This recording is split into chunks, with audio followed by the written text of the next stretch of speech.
Okay, quiz three. The vaquero is the Spanish Texas cowboy, and that's one of the permanent marks of the Spanish in Texas. Uh, that the descendant of the cowboy, the vaquero, started during the Spanish period. Um, okay, number two, 1785, the Comanche and the Spanish in Texas signed an agreement, and the Spanish gave the Comanche gifts if the Comanche would stop raiding in Northwest Texas and around the San Antonio area. And this was very significant because the Comanche pretty much kept their agreement until probably, for about 30 years. So it gave the Spanish in Texas a little bit of a breather, and it also allowed the cattle and horse, the domesticated animals, the ranching of domesticated animals, horses, cattle. It allowed that to take off because Spanish Texans didn't have to worry about getting hassled by the Comanche. So it was an agreement. The Comanche were bought off by the Spanish because the Spanish would give them gifts. The Mission Presidio system is number three, and that was the game plan of the Spanish to populate Texas. And one of the only places it worked, and probably the most successful place that it worked, was San Antonio. Ultimately, there were 5 missions here, a Presidio. And of course, we're all in San Antonio today. Well, we may not all be in San Antonio. I'm not in San Antonio today. I know at least I have one student in Colorado. Who knows where everybody is? I hope you're well wherever you are. But anyway, San Antonio's there.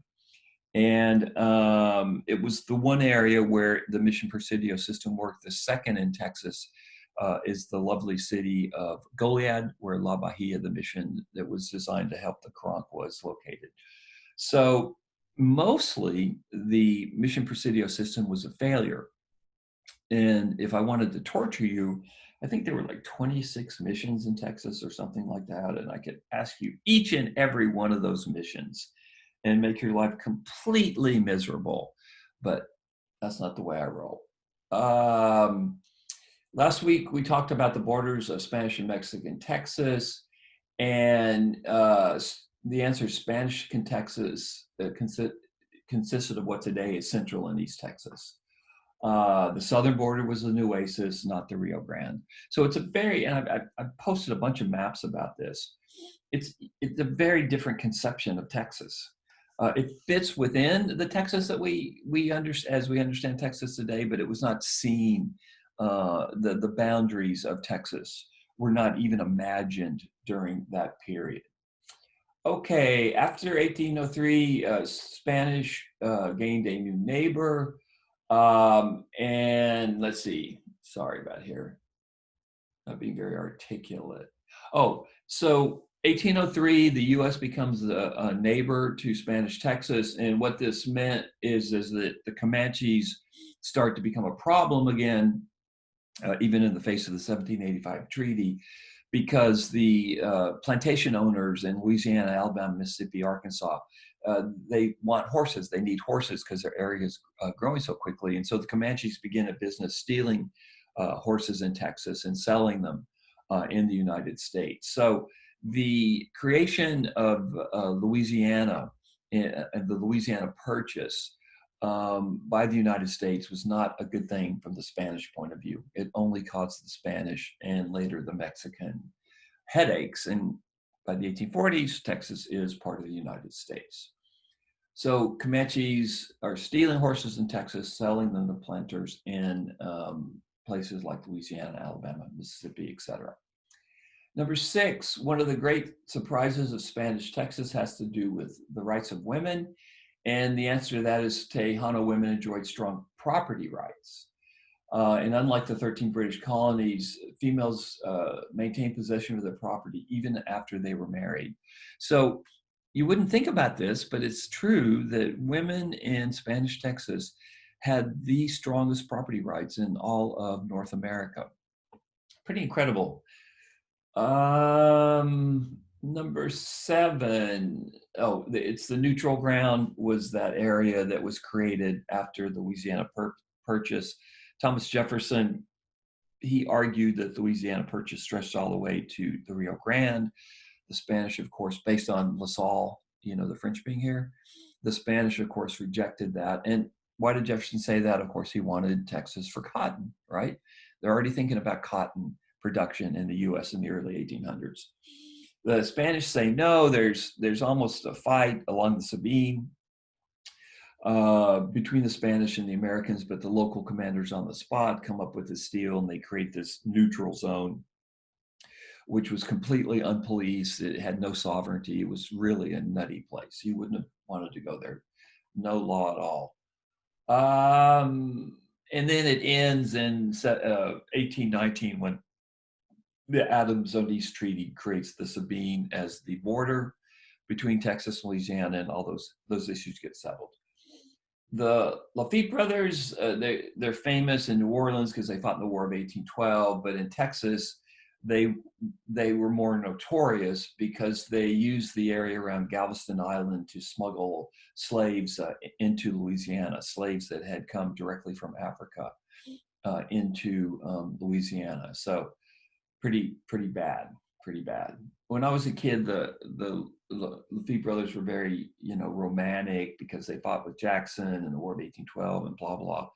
But, you dig a little deeper, and there's a real nastiness with those folks.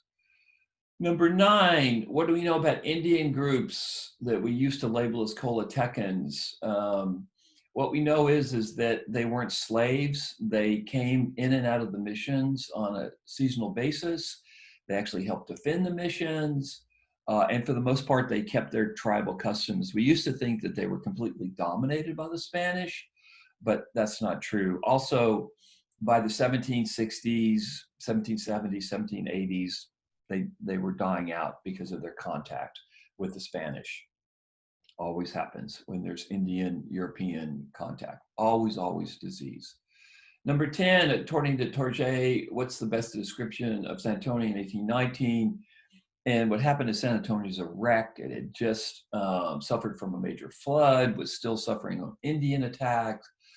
It was ignored by the Spanish government. The population of Texas had been halved by the revolution against Mexico that culminated in the Battle of Medina in 1813. So right at the time that Austin shows up, Moses Austin in Texas, Spanish Texas is a complete wreck. And that's one of the reasons that the Spanish and later the Mexican government decide to allow Anglo colonists in, which was a huge mistake, obviously, because they thought the Anglos would bring cotton economy with them. They thought the Anglos might help them fight the Indians, and they had no cards to play. But obviously it was a big mistake. They let the fox into the hen house, which they discovered pretty quickly. That was number 10. Okay, 11. Oh, I love that little video. The holy trinity of Mexican food is tomato, onion, jalapeno, and she adds sour cream and chips. All this stuff, I have to say, that I wrote down for these choices looks pretty damn good to me. By the way, these bonus questions are designed to be very tricky and stuff, so don't get bitter on me. That's the whole point of them. And also, you have 12 chances to make 100. So if you get 12 right, you get 120. So bonus, it was the Franciscans that founded the missions in Texas. They actually had missionary colleges in Mexico where they learned architecture. I mean, they were pretty incredible, the Franciscans. And ultimately, there's 5 missions in San Antonio, and the missions still exist today. The Alamo's the first one. It's more famous for the battle, but it was Mission Valero. And then there's 4 other missions strung along the San Antonio River. It's one of the real crown jewels of San Antonio. And now, because you've taken this Texas history course, when you go to the missions, you have a much deeper understanding of what they were all about. Okay, let's see here.